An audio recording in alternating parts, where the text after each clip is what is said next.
السلام عليكم ورحمة الله وبركاته. نكمل المشوار بمشيئة الله وحوله وقوته مع علم العروض وبحر شعري جديد، وهو من أسهل بحور الشعر على الإطلاق. أي نعم، قلت فيما سبق أن بحر الكامل وبحر الوافر من أسهل بحور الشعر، لكني اليوم أقول لكم أن بحر الرجز هو أسهل بحور الشعر على الإطلاق، وذلك لأسباب عدة. بحر الرجز يتكون من تفعيلة واحدة، وهي مستفعل 3 مرات في كل شطر إذا كان تاما، واثنين في كل شطر إذا كان مجزوءا. ومستفعل هذه التي تتكون من سببين خفيفين فوتد مجموع تعد مستفعل من أسهل التفعيلات الشعرية على الإطلاق، وهذا يرجع لأنها تبدأ بسببين خفيفين ثم وتد مجموع. وأكثر كلام اللغة والمعروف والكلام المتداول هو ما بدأ بحرف متحرك، لأن العرب لا تبدأ بساكن، كذلك لا تقف على متحرك. أكثر الكلام الشائع يبدأ بحرف متحرك فحرف ساكن، كالحروف من، عن، بل، وهكذا. لكن التفعيلة الصعبة هي التي تبدأ بوتد، تبدأ بفاصلة، كما في البحور السابقة التي قلناها وبحور أخرى لم نطرق إليها حتى الآن. بحر الرجز يتكون من تفعيلة واحدة، فهو أحادي التفعيلة، يتكون من مستفعل 3 مرات في كل شطر إذا كان البحر تاما. وسمي الرجز بهذا الاسم لأنه داء يصيب الناقة ويصيب البعير، فبسببه تضرب أردافها ثم تسكنها، فعرف ذلك بالحركة والسكون، فناسب هذا بحر الرجز. ويقال لشاعر الرجز رجاز أو راجز وأرجوزة وهكذا. وأشهر الرجازين هو العجاج وعنترة بن شداد.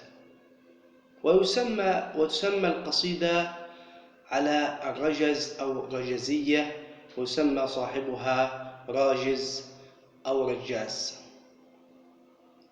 ويسمى بحر الرجز بحمار الشعراء، هكذا يلقب هذا البحر بحمار الشعراء. لماذا؟ لأن التفعيلات فيه يدخلها أكثر من شيء، والتفعيلات فيه تتنقل إلى صور عدة. نجد مستفعل هذه تتحول إلى عدة تفعيلات أو عدة تجاوزات فيها بخلاف غيرها من التفعيلات. مستفعل نجدها تخرج إلى صور أخرى كثيرة سنقول عنها.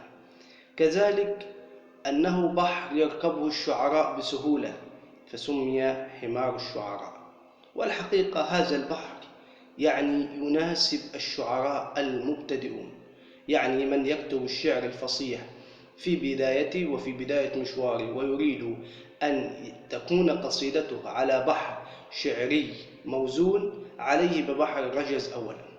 يعني إذا أراد أن ينشرح صدره لعلم العروض ولا ينفر منه أبدا، ليبدأ ببحر الرجز، ثم بعد ذلك يفتح الله عليه ما يشاء من سائر البحور.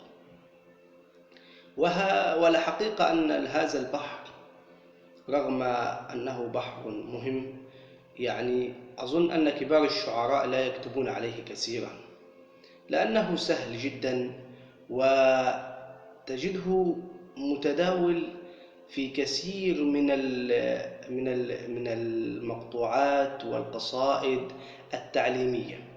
ألفية ابن مالك مثلا نظمت على بحر الرجز. لماذا؟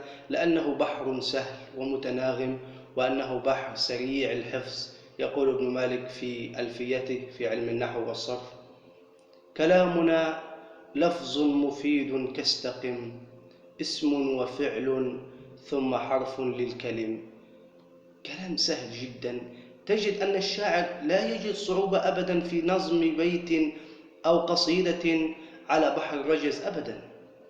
تفعيلات قريبة من بعضها، والحركة والسكون متالية لبعضها، فتجد أن الأمور تصير بشكل سلس ومنظم ودقيق، وهو بحر جميل جدا.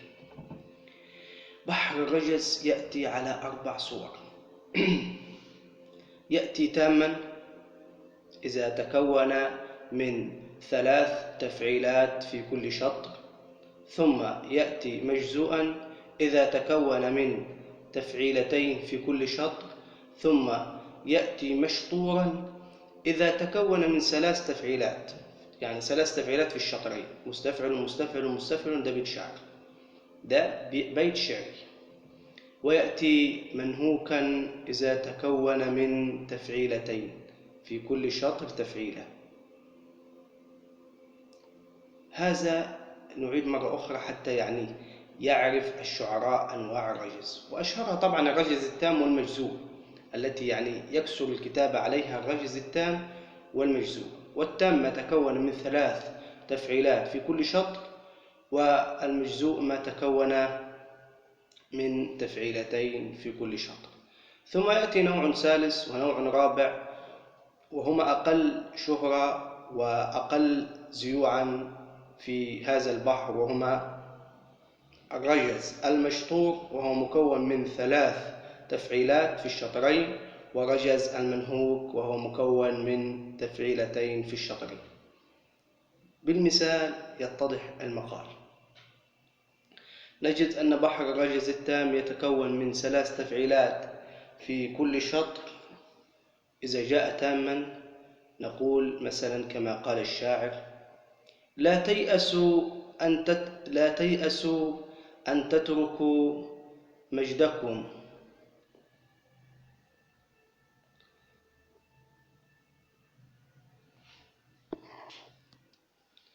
عفوا، يقول الشاعر: لا تيأسوا أن تستردوا مجدكم، فرب مغلوب هوى ثم ارتقى. لا تيأسوا أن تستردوا مجدكم، فرب مغلوب هوى ثم ارتقى. هذا بيت شعري على بحر الرجز التام. نقطع البيت معا حتى نستوعب هذا البحر بطريقة سهلة. وأقول أنك في التقطيع لا بد أن تعتمد على لسانك وأذنك في الذوق والتقطيع. يعني أحيانا أقول لأحد الشعراء: قطع لي هذا البيت، يقول لي، يعني أكون أصافحه، يقول لي: أنا أحتاج إلى ورقة وقلم. لا، أنت تحتاج إلى لسانك فقط. قطع البيت الشعري بلسانك.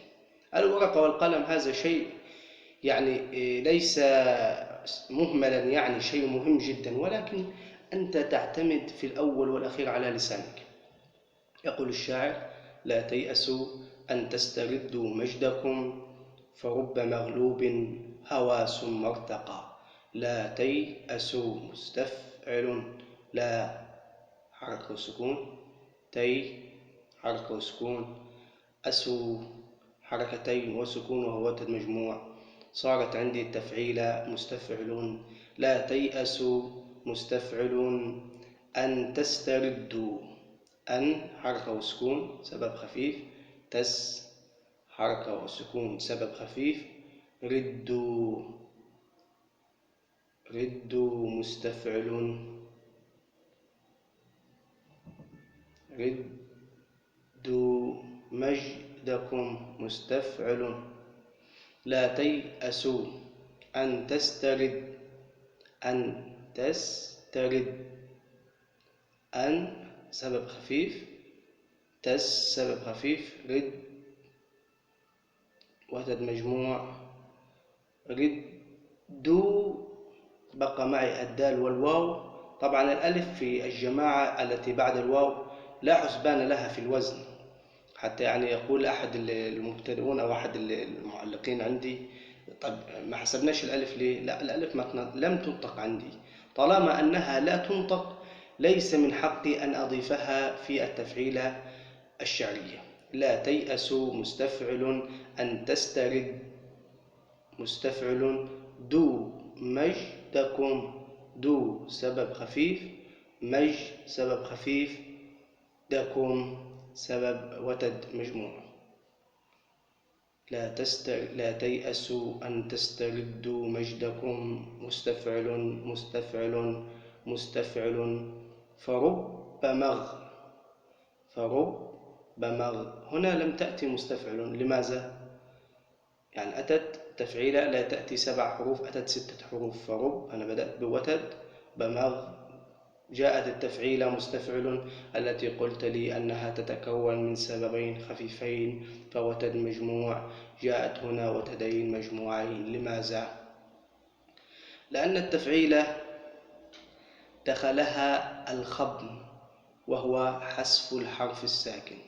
حذف الحرف الثاني من التفعيلة يسمى خبن، اللي هو السين. حرف السين هنا حذف من التفعيلة فصارت نعم متفعل، متفعل. حذفت السين فصارت مستفعل، متفعل. فرب مغ يعني متفعل وتدين مجموعين، حرفين متحركين فحرف ساكن، ثم حرفين متحركين فحرف ساكن. فرب مغ متفعل، فرب مغ متفعل. بن، والتنوين يأخذ أيضا حرف في الوزن. بن سبب خفيف، فرب مغلوب، بن هوى، فرب مغلوب. لا تيأسوا أن تستردوا مجدكم، فرب مغلوب. بقى معي من التفعيلة فرب مغ متفعل، لو سبب خفيف، بن سبب خفيف، هوى وتد مجموع. فرب مغلوب هوى، لوب هوى مستفعل. ثم ارتقى مستفعل، ثم سبب خفيف، سبب خفيف، تقى وتد مجموع. يبقى البيت الشعري مرة أخرى على بحر الرجز التام. لا تيأسوا أن تستردوا مجدكم، فرب مغلوب هوى ثم ارتقى، فرب مغلوب هوى ثم ارتقى. يعني أنصح الشعراء بتقطيع هذا البحر مرة أخرى حتى يعرفوا ما الذي حدث في التفعيلة الأولى من الشطر الثاني. نعم دخلها الخبن، والخبن هو حذف الحرف الثاني من التفعيلة وهو السين، تصير أي بدلا من أنها سببين خفيفين ثم وتد مجموع تصير وتدين مجموعين. هذا في بحر الرجز التام. وبحر الرجز التام يأتي تاما ويأتي مخبونا مطوي، تكون فيه مستفعل الأخيرة إلى متفعل، وهذا جائز في بحر الرجز التام. ننتقل إلى نوع آخر من بحور الرجز وهو بحر الرجز المجزوء. بحر الرجز المجزوء يتكون من تفعيلتين في كل شطر، مستفعل مستفعل مستفعل مستفعل. وعليه جاء المثال. يقول الشاعر: هاج قلبي مخضر أقوى وربع مقفر. هاج قلب، ها سبب جقل، هاج قلبي، هاج، قد هاج قلبي مقفر، قد هاج قلبي مخضر، قد هاج قلبي مخضر. مرة أخرى: قد هاج قلبي. إن هنا أثناء ما كتبت الشطر نريد أن نأتي بشطر ليس من شعري أنا، أردت أن آتي لكم بشطر سهل يعني حتى نقطع عليه بكل بساطة وسهولة. يقول الشاعر: قد هاج قلبي مخضر، قد هاج قد سبب خفيف، ها سبب خفيف، جقل وتد مجموع. قد هاج قلب مستفعل، بي مخضر مستفعل. أقوى سببين، ورب وتد مجموع، عن مقفر مستفعل. إذن البيت سليم وعلى بحر الرجز المجزور. قد هاج قلبي مخضر، أقوى وربع مقفر.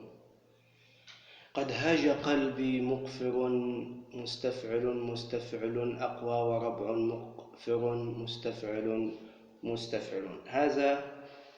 والتفعيلة أيضا الثانية وهي العروض والضرب يحدث فيها ما يحدث في بحر الرجز التام، يعني ربما يدخل التفعيلة الخفض وهو حذف الثاني الساكن وهو السين، أو حذف الخامس المتحرك، تصير فيه التفعيلة مستفعل إلى متفعل أو مستفعل بحذف النون.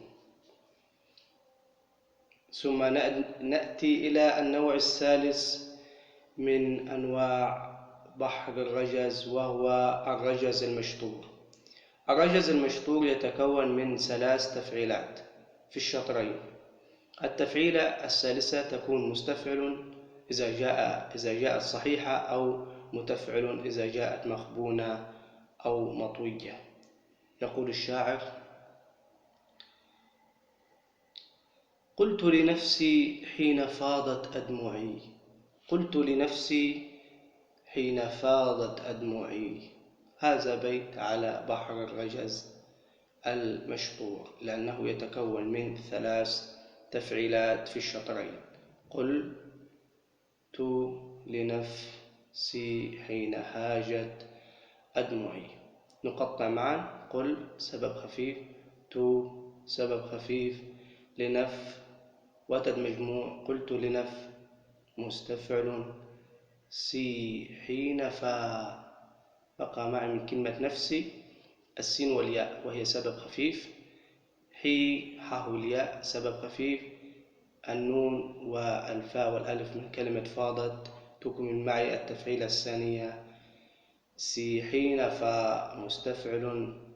بقى معي من فاضت الضاد والتاء، فضت أدمعي، فاضت الضاد والتاء، ضد سبب خفيف، سبب خفيف، معي وتد مجموع. قلت لنف مستفعل، سيحين فا مستفعل، ضد أدمعي مستفعل. وأيضا مستفعل يحدث فيها ما يحدث في التام والمجزوم. بقى معي نوع رابع من أنواع الرجز، وهو المنهوك. وبحر الرجز المنهوك هو ما يتكون من تفعيلتين في البيت الشعري، يتكون من مستفعل، مثلها: إلهنا ما أعدلك، إلهنا ما أعدلك، مليك كل من ملك. هذه ما معروفة في قصيدة أبي العتاهية: إلهنا ما أعدلك. هذا بيت شعري على بحر الرجز المنهوك. نقطع معا: إلهنا مستفعل، إلهنا ما مستفعل، ما أعدلك مستفعل، إلهنا مستفعل، ما أعدلك مستفعل.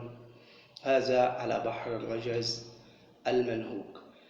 بقى شيء أخير قبل أن نختم، وهو ما أحوال تغيير والأشياء التي تطرأ على مستفعل، وهي 4 أشياء. حالات تغيير مستفعل 4 أشياء بمسمياتها. أولا يدخلها الخبن، وهو كما قلنا حذف السين، وتصير فيه مستفعل إلى متفعل، وتكون بدل من سببين خفيفين تكون وتدين في متفعل. يعني شيل السين هتبص تلاقي حرف متحرك ثم حرف ساكن ثم حرف متحرك فحرف متحرك فحرف ساكن، تصير مستفعل إلى متفعل. الحالة الثانية يدخلها الطي، والطي هو سقوط الرابع الساكن، سقوط الرابع الساكن، تصير فيه مستفعل إلى مستعل، تصير فيه مستفعل إلى مستعل. قلنا الطي هو حذف الرابع الساكن، تصير فيه مستفعل إلى مستعل. الشيء الثالث هو الخبل، وزحاف الخبل هو سقوط الثاني، سقوط الحرف الثاني والرابع من التفعيلة. الخبل هو سقوط الحرف الثاني والرابع من التفعيلة، تصير فيه مستفعل إلى متعل. الخبل هو حذف حرفين في الخبل، حذف حرفين ليس حرف واحد، وهو حذف الثاني والرابع من التفعيلة، أي حذف الساكنين الثاني والرابع من التفعيلة، تصير فيه مستفعل إلى متعل. الحالة الرابعة وهي القطع، وهو سقوط الوتد أي النون، سقوط آخر الوتد ليس الوتد كاملا. القطع هو سقوط النون الأخيرة من التفعيلة ثم حذف النون من التفعيلة الأخيرة والسين، تصير فيه مستفعل إلى متفعل. يعني نقول في الأخير وهي آخر أحوال مستفعل يأتي لها شيئين: القطع وهو حذف آخر شيء في الوتد المجموع وهو حرف النون، تصير فيه مستفعل